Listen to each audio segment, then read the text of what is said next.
End of the match, match 3 in the T20 series between the West Indies and New Zealand here in Jamaica. We have Brandon King, who scored a 50 today, available to speak with the media. Yeah, Brandon, your first game at Savannah Park for the West Indies, and to get the 50, just tell us how that felt for you. Yeah, obviously extremely happy to be able to do it, in front of my home crowd. Also my family was here, and in front of my teammates. I'm very happy. Yeah, what was the plan? It wasn't 180 or it wasn't 215 chase. 145, they can always be tricky, and especially against New Zealand, it is a very potent bowling attack. What was the instructions for this? The way we want to play cricket, we approach the start of the inning the same way, whether we're chasing 200 or 140, it doesn't matter. We just want to come out to the power play in a good position, and we're able to do that today with no wickets lost, and that gives us a good foundation to press on. Yeah, the team has struggled recently, against India, and then initial part of this series. I don't think you guys were too defeated because you were two of the top teams. Was it easy to keep motivated, or is it just that you guys thought these teams were just getting better at certain situations in the game and getting better at the game? A little bit of both. Obviously as professionals we have to find our own motivation to perform, and we're playing for the team at the end of the day, so we want to win all games. As I said, these are two top teams that we played against. They've won more games because I think they've done the right things for longer in the games, and we can adapt part of that into our game, and that's what we're trying to do today. Brandon, just from Marshall from Caribbean Cricket Podcast, to segue from that question in terms of motivation. You mentioned how special it was to do it in front of your family, but when you went out there today, was there any added layer of motivation to perform? Yeah, I wouldn't say motivation, but there's a bit of excitement, wanting to do well in front of your home crowd and your family.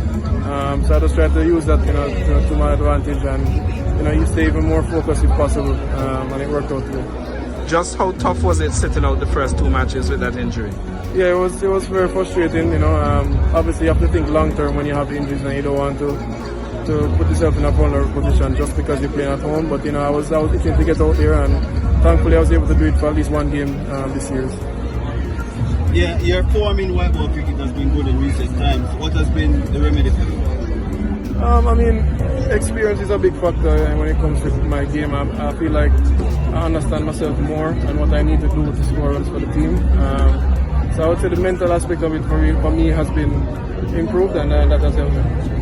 Yeah, you're opening the innings in T20, so you're going to be batting in the middle, I presume, for the ODIs. You said that you prefer the batting when you started batting in the middle for Jamaican under 19 cricket. Is it going to be a different role, or is it that you have a different mindset then when you take on the ODIs on some Wednesday? No, I wouldn't say that.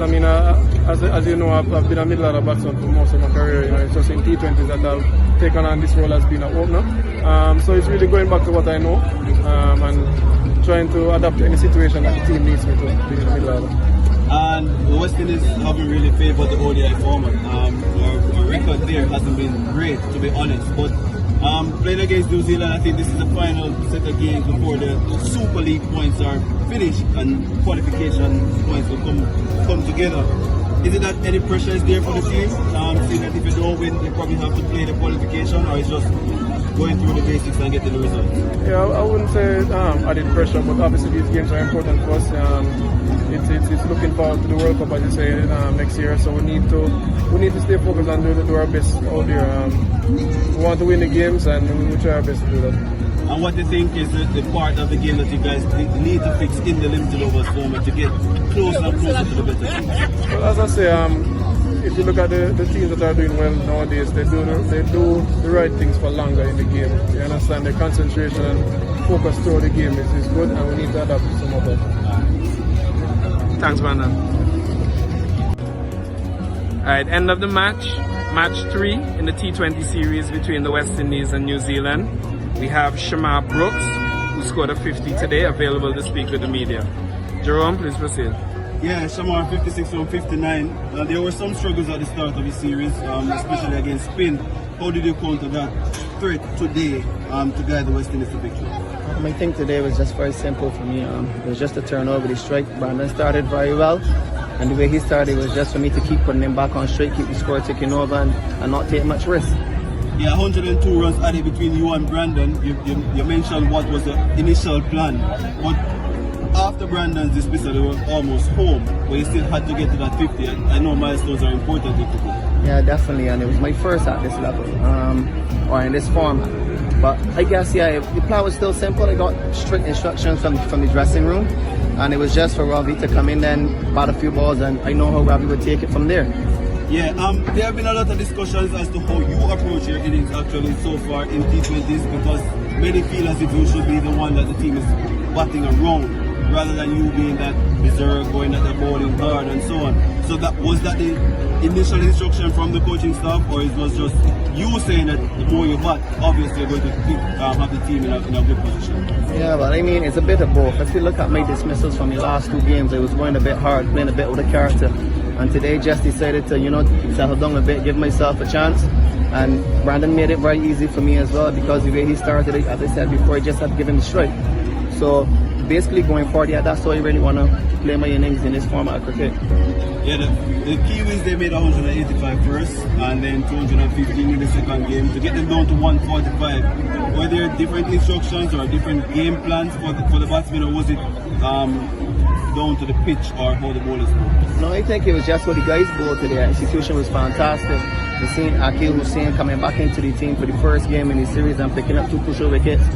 Dean Smith, as I call him, the X-Man, being the X-Factor, he's done very well in this series, playing at home. So I mean, it's just a few factors that made the difference today. Looking ahead to going home, Barbados, the first of 3 ODI starts on Wednesday.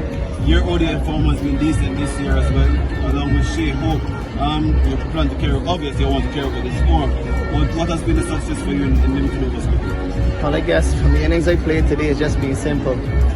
Getting that start. Normally when I come to the crease, Shea is either there, and we have very good synergy, good chemistry. So I mean, it's just to continue to doing basics and applying myself, and let the rest take it from there. All right, thanks so much. Good luck.